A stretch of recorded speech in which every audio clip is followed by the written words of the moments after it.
अमन शहीद हो गया। मैं तो इस शहादत होने के बाद दूसरा बेटा को भी फौज में जाने दिया। माँ बाप का तो कोई कीमत ही नहीं है सेना में। नहीं दोस्तों, एक बार फिर से मेरे चैनल में आपका स्वागत है।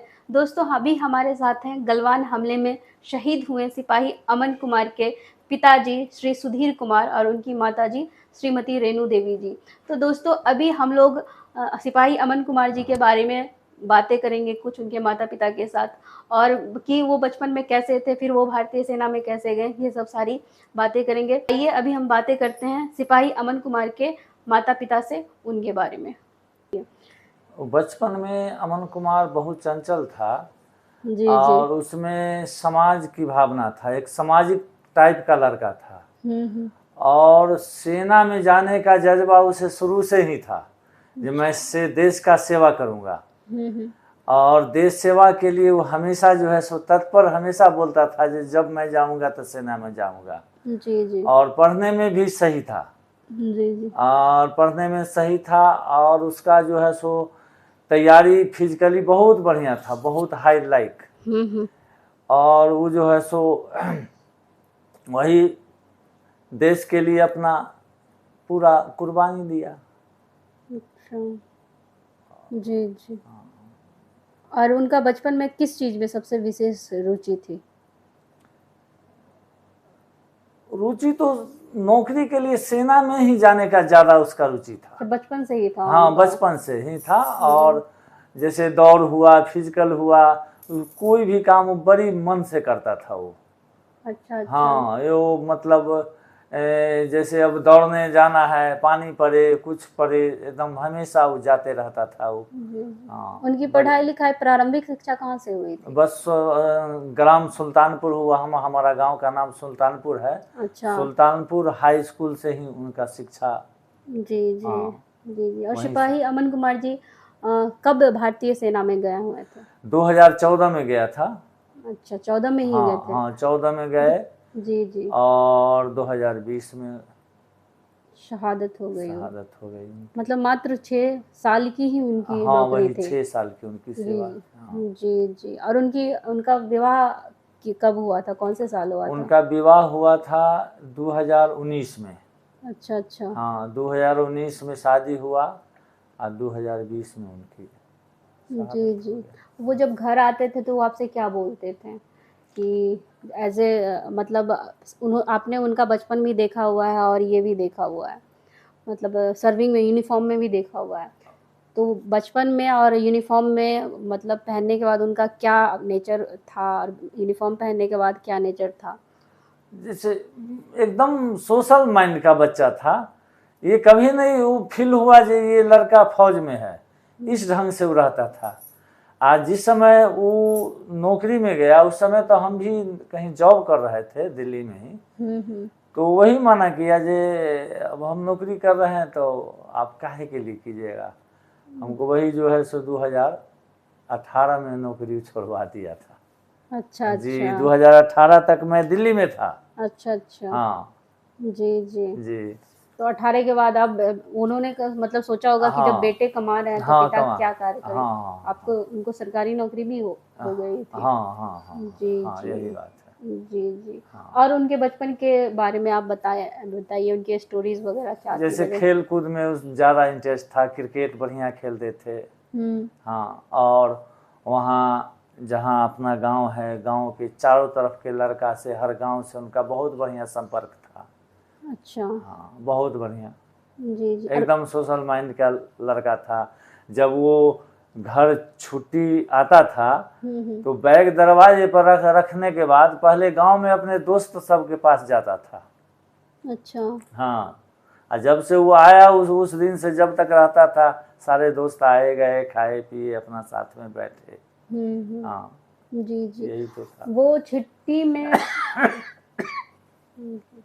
वो छुट्टी में अंतिम बार कब आए हुए थे छुट्टी लेकर? छुट्टी में अंतिम बार वो आए थे मतलब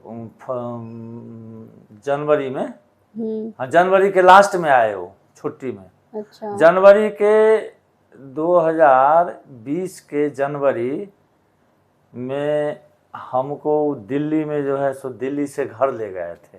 अच्छा अच्छा। और उसके बाद वो छुट्टी चले गए। हम्म। फरवरी के फर्स्ट सप्ताह में छुट्टी गए हैं, हम्म। और उसके बाद 8 दिन के अंदर वापस आए, कहे जे हमें मतलब जाना है वहाँ हैदराबाद। हाँ, फिर दोबारा अपना ड्यूटी पर गए और हमसे बोले 12 जून को लास्ट बात उनसे हमें है, वो कहे जे हम आ रहे हैं, तो घर का कुछ प्लास्टर वगैरह करवाना था, तो कहे जे आते हैं तो प्लास्टर करवाते हैं और आपको दिल्ली ले जाएंगे चेक कराने के लिए। कहे तो वो 2019 में हमारा ऑपरेशन करवाए थे दिल्ली RR हॉस्पिटल, हाँ दिल्ली में। जी जी। तो वो लास्ट में जनवरी में आया हुआ हाँ, जब हाँ लास्ट वही फरवरी हुआ था। उनका। वो क्या कह के गए हुए थे? कह के गए जे मतलब छुट्टी गए 25 फरवरी को घर से गए थे वो। 3 महीना बाद हाँ हाँ जी, 3 महीना बाद हम आ जाएंगे और आ करके आपको दिल्ली ले जाएंगे और घर का सब काम करवाएंगे। अच्छा अच्छा। यही तो लास्ट था। 12 जून का मतलब बात है, 12 जून के अच्छा करीब अच्छा। 4 बजे के आसपास उनसे मेरी बात 4-5 बजे के आसपास है। उन्होंने ही किया हुआ था उधर से? हाँ हाँ, उधर से वो फ़ोन किए थे। अच्छा अच्छा। हाँ। जी जी। हाँ, वही लास्ट बात है उनसे, कहे जाते हैं तो हम आपको दिल्ली ले जाएंगे और इधर घर का भी काम करवाएंगे। जी जी। आप मतलब एक पहले नॉर्मल पिता थे, मतलब एक जैसे होते हैं समाज में, हाँ। आप एक शहीद के पिता अब कहलाते हैं। हम्म। तो क्या मतलब आप सोचते हैं इस चीज़ के बारे में? आप देखिए, बात ये है, जैसे हमें उस पर तो गर्व जरूर है जी जी। जो देश सेवा में अपना बलिदान दिया है, देश के लिए शहीद हुआ है, गर्व तो जरूर है।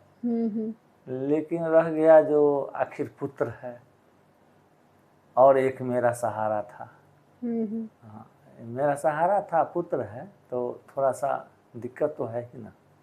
जी जी। हाँ, 16 जून के 9 बजे रात में वहाँ से फ़ोन आया मेरे पास। अच्छा। वहाँ से फ़ोन आया तो हम दरवाजे पर बाहर में बैठे थे, तो फ़ोन हम रिसीव किए, तो उधर से बोले जो आप अमन के पिताजी बोल रहे हैं? जी जी। हाँ जी। तो अमन शहीद हो गया।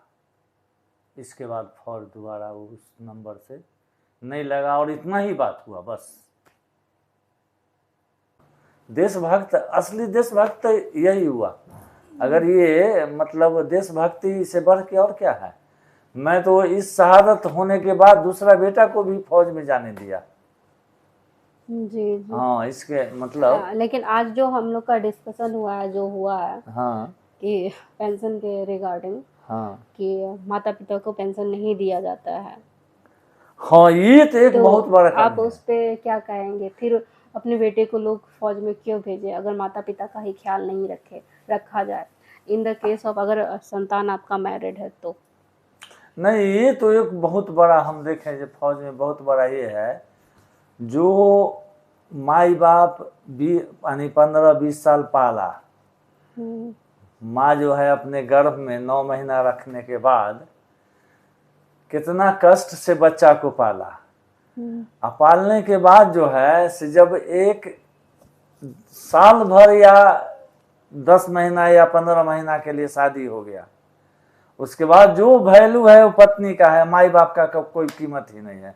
तो ये तो फौज में एक बहुत बड़ा कमी है। जी। हाँ, लेकिन क्या करें, देश है अपना, देश के लिए तो सोचना मतलब हर आदमी को है, हम भी देश के लिए सोचे। हाँ, फौज जो है, सेना जो है, सो सेना का रूल थोड़ा सा ये एक तरफा है। हाँ, ये मान लीजिए अब अभी नए युग में देख रहे हैं जो सारे शहीद के पत्नी को जो भी आ रहा है, अरे 8-10 महीना शादी का हुआ तो सब उसका हुआ, और जो 15-20 साल पाला उसका कोई वैल्यू नहीं। ये तो बात है, एक बहुत बड़ा डिमेरिट है। ये थोड़ा सा मन में ऐसा होता है कभी कभी, ये ठीक नहीं है। जी। हाँ।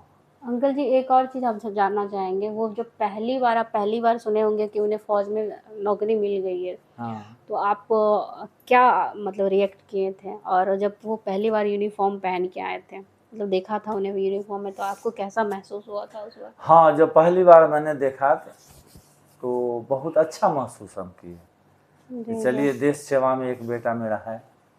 हम्म। हाँ, देशभक्ति सबसे बड़ा भक्ति है। जी जी। हाँ, जी। लेकिन जो चल रहा है अभी कारनामा, ये थोड़ा सा हमें ठीक नहीं लग रहा है।